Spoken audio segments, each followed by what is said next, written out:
తిరుపతిలో తొక్కిసలాట జరిగిన బాధితులకు టీటీడీ వైకుంఠ ద్వార దర్శనం చేయించింది. మొత్తం 52 మందికి అధికారులు ప్రత్యేక దర్శనం కల్పించారు. సీఎం ఆదేశాలతో సిబ్బంది ప్రత్యేక దర్శనం తీసుకెళ్లగా వారంతా సీఎం, డిప్యూటీ సీఎం, టీటీడీకి ధన్యవాదాలు తెలిపారు. వైకుంఠ ఏకాదశి సందర్భంగా తెలుగు రాష్ట్రాల్లో ప్రసిద్ధ వైష్ణవ క్షేత్రాలు ఉత్తర ద్వారాలు తెరుచుకున్నాయి.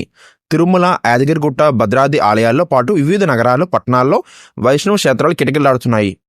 స్వామివారిని దర్శించేందుకు వేకువజామున నుంచి భక్తులు ఆలయాల వద్ద క్యూ కట్టారు. ఢిల్లీ అసెంబ్లీ ఎన్నికల నోటిఫికేషన్ శుక్రవారం విడుదలైంది. జనవరి 17న నామినేషన్ దాఖలుకు చివరి తేదీ. అధికారి ఆప్ పార్టీ, విపక్ష బీజేపీ, కాంగ్రెస్ అభ్యర్థులు ఎంపికను దాదాపు ఖరారు చేసి ప్రచారాన్ని ప్రారంభించాయి. ఒకే విడతలో ఫిబ్రవరి 5న జరగనున్న ఎన్నికల కోసం ఆయా పార్టీలు పోటీగా ఉచితాలు ప్రకటిస్తున్నాయి. ఫిబ్రవరి 8న ఓట్ల లెక్కింపు జరగనుంది. గౌరవ ముఖ్యమంత్రి శ్రీ నారా చంద్రబాబు నాయుడు గారు national real estate development council property show ప్రారంభ కార్యక్రమంలో ముఖ్య అతిథిగా పాల్గొన్నారు. గుంటూరులోని చేబ్రోలులో హనుమయ్య మైదానంలో ఏర్పాటు చేసిన ఈ కార్యక్రమంలోని మంత్రి శ్రీ పొంగూరు నారాయణ గారు, ప్రతినిధులు తదితరులు పాల్గొన్నారు. డిప్యూటీ సీఎం పవన్ కళ్యాణ్ పిఠాపురం నియోజకవర్గం పర్యటనలో భాగంగా రాజమండ్రి, కాకినాడ ఏడీబీ రోడ్డును పనులు పరిశీలించారు. గత 5 ఏళ్లలో ఈ మార్గంలో 378 రోడ్డు ప్రమాదాలు జరిగి 178 మంది పైగా ప్రాణాలు కోల్పోవడంతో ఆ రోడ్డు పనులు చేపట్టారు. అటు గేమ్ చేంజర్ ఈవెంట్ నుంచి వెళ్తూ రోడ్డు ప్రమాదంలో యువకులు చనిపోగా ఆ ఘటన స్థలాన్ని కూడా పవన్ కళ్యాణ్ గారు పరిశీలించారు.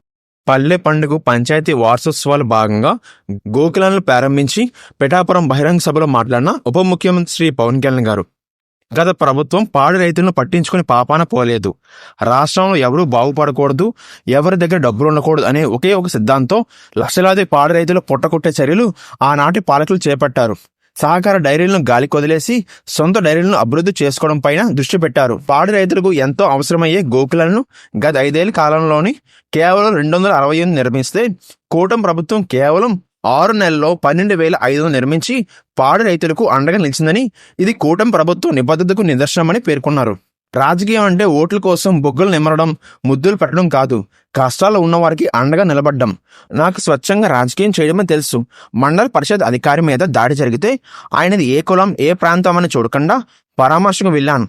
ఓ ప్రభుత్వ అధికారి కొడుకుగా ఈ రాష్ట్ర ప్రజల పనులను కట్టిన జీతం సొమ్మును తిరిగి పెరిగిన వ్యక్తిగా ఏ ప్రభుత్వ అధికారిపై, సిబ్బందిపై దాడి జరిగినా ఇలాగే స్పందించేవాడిని.